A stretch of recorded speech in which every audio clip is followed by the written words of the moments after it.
Hello students, welcome to MOS classes. आज हम 8th class English NCERT की book honeydew की poem the duck and the kangaroo को read करेंगे। तो ये कविता है, ये एक पोयम है, एक बतख की और एक कंगारू की। इस कविता में, इस पोयम में एक डक और एक कैंगरू की कन्वर्सेशन को दिखाया गया है, उनकी बातचीत को दिखाया गया है। याद रखिएगा स्टूडेंट्स कि इस वीडियो के नीचे डिस्क्रिप्शन बॉक्स में हमने अपनी सभी वीडियोस के लिंक दिए हुए हैं, तो डिस्क्रिप्शन बॉक्स में जाकर आप हमारी सभी वीडियोस को देख सकते हैं। तो पोयम को स्टार्ट करने से पहले यहाँ पर हमें पोयम के बारे में कुछ बताया गया है। Two friends, the duck and the kangaroo are about to set out on a long pleasure trip. यानी कि दो दोस्त थे, एक बतख थी और एक कंगारू था, जैसा कि यहाँ पर आप देख सकते हैं। और ये दोनों प्लान करते हैं कि योजना बनाते हैं एक लंबी ट्रिप पर जाने की। उसके बाद हमसे कहा गया है the kangaroo do happy to carry the duck all the way on the tip of his tail is wary of her wet feet. इसका ये मतलब है स्टूडेंट्स कि हालांकि कंगारू खुश होता है कि वो डक को यानी बतख को अपनी पूंछ पर बिठाकर अपने साथ ले जाएगा, इस बात में कंगारू को कोई परेशानी नहीं होती। लेकिन वो एक बात को लेकर चिंतित होता है, परेशान होता है कि जो डक है, जो बतख है, उसके पैर गीले हैं। What will the duck do to make the kangaroo feel comfortable over land and sea? यानी कि वो डक क्या करेगी, वो बतख क्या करेगी जिससे कि जो कंगारू है उसे जमीन पर और समुद्र के जो इलाके हैं, समुद्र के जो स्थान है, वहां पर उसे अच्छा महसूस हो, उसे कंफर्टेबल फील हो। इसके लिए डक क्या करने वाली थी? Let us find out how they go about it. अब हम ये पढ़ेंगे कि इन दोनों ने ये सब किस तरीके से किया, कैसे इन्होंने पूरी दुनिया के चक्कर लगाए। तो आइए स्टूडेंट्स, अब हम इस पोयम को पढ़ते हैं। Said the duck to the kangaroo, Good gracious, how you hope. यानी कि बत्तख ने कंगारू से कहा, हे भगवान, तुम किस तरह से फुदकते हो। होप का मतलब होता है फुदकना। Over the fields and the water too, as if you never would stop. यानी कि तुम खेतों में भी फुदकते हो और पानी में भी फुदकते हो और ऐसा लगता है कि तुम कभी रुकोगे ही नहीं। उसके बाद डक ने कहा, My life is a bore in this nasty pond and I long to go out in the world beyond. यानी कि इस गंदे से तालाब में मेरी जिंदगी बहुत बोरिंग सी है और मेरी इच्छा तो ये है कि मैं भी बाहर की दुनिया को देखूं। I wish I could hope like you, said the duck to the kangaroo. यानी कि बत्तख ने कंगारू से कहा कि मैं तो ये चाहती हूँ कि काश मैं भी तुम्हारी तरह फुदक सकती, मैं भी तुम्हारी तरह छलांग लगा सकती। इसके बाद उस डक ने कैंगरू से कहा, please give me a ride on your back, said the duck to the kangaroo. यानी कि बत्तख ने कंगारू से कहा कि प्लीज मुझे अपने ऊपर सवार हो जाने दो। I would sit quite still and से नथिंग बट क्वैक। यानी कि मैं बड़े आराम से बैठी रहूंगी और सिर्फ अपनी जो नेचुरल आवाज होती है क्वैक क्वैक, सिर्फ वही बोलूंगी।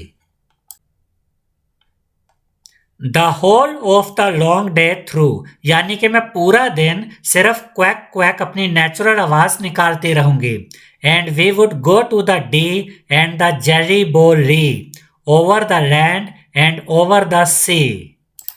तो यहाँ पर उस बत्तख ने कंगारू से कहा कि हम धरती पर, जमीन पर और समुद्र में बहुत सारी जगहों पर जाएंगे। ये उन जगहों के ऐसे नाम लिखे हुए हैं।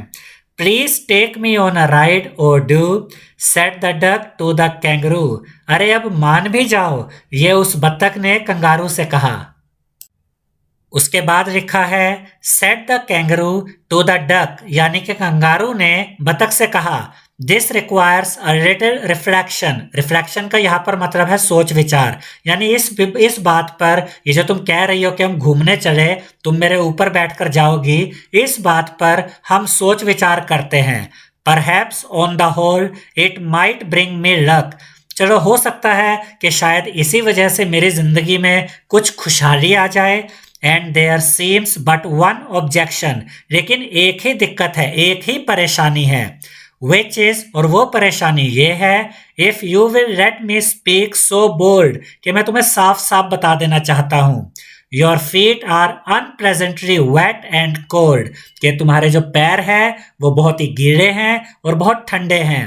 And would probably give me the rheumatism, said the kangaroo, और यहाँ पर कंगारू जो है वो बत्तख से कह रहा है कि तुम्हारे ये जो गीले और ठंडे पैर है इसकी वजह से मुझे ये बीमारी हो सकती है। ये जो रूमेटिस है ये एक बीमारी है जिसे हम गठिए की बीमारी कहते हैं। तो यहाँ पर कंगारू ने बत्तख से कहा कि तुम्हारे गीले और ठंडे पैरों की वजह से मुझे गठिए की बीमारी हो सकती है। इसके बाद उस डक ने उस कंगारू से कहा, said the duck as I sat on the rocks, यानी कि उस बतख ने कहा कि जब मैं चट्टानों पर बैठी थी, I have thought over that completely, तब मैंने इस बात पर विचार किया था। And I bought 4 pairs of worsted socks which fit my web feet neatly, यानी कि मैंने 4 पेयर्स, 4 जोड़ी ऊनी जुराबे खरीद ली थी जो मेरे जाल जैसे पैरों पर फिट बैठती हैं। और उसके बाद उस बत्तख ने कहा, उस डक ने कहा, and to keep out the cold I have bought a cloak. Cloak एक कपड़ा होता है जो ठंड से बचने के लिए पहना जाता है, इसे लबादा भी कहते हैं। तो यहाँ पर उस डक ने कंगारू से कहा कि मैंने ठंड से बचने के लिए एक क्लोक, एक लबादा भी खरीद लिया है। And every day a cigar I will smoke, और मैं हर रोज एक सिगार पिया करूंगी। All to follow my own dear true love of a kangaroo, ताकि मैं अपने प्रिय मित्र कंगारू के साथ जा सकूं। उसके बाद यहां पर लिखा है, said the kangaroo I am ready all in the moonlight pale, यानी कि उस कंगारू ने कहा कि मैं तैयार हूं, चांदनी रात में हम निकल पड़ेंगे। But to balance me well dear duck sit steady and quiet at the end of my tail, लेकिन मेरा बैलेंस ना बिगड़े इसके लिए प्यारी बत्तख तुम ध्यान से बैठना मेरे ऊपर, और मेरी जो पूंछ है, मेरी जो टेल है उसके एंड पर बैठना। So away they went with a hop and a bound and they hopped the whole world 3 times round। तो इस तरह से फुदकते हुए, छलांगे लगाते हुए, उछलते हुए उन्होंने 3 बार इस संसार का, इस दुनिया का चक्कर लगा लिया। And who so happy, oh who, as the duck and the kangaroo, यानी कि उनके जैसा खुश भला और कौन हो सकता था, यानी कि इस समय पर वह डक और वह कैंगरू जितने खुश थे उतना खुश कोई और नहीं हो सकता था। आई होप स्टूडेंट्स आपको हमारा ये वीडियो पसंद आया होगा। अगर आपको हमारा ये वीडियो पसंद आया है तो इस वीडियो को लाइक करें, शेयर करें और हमारे चैनल को सब्सक्राइब करें। Thank you.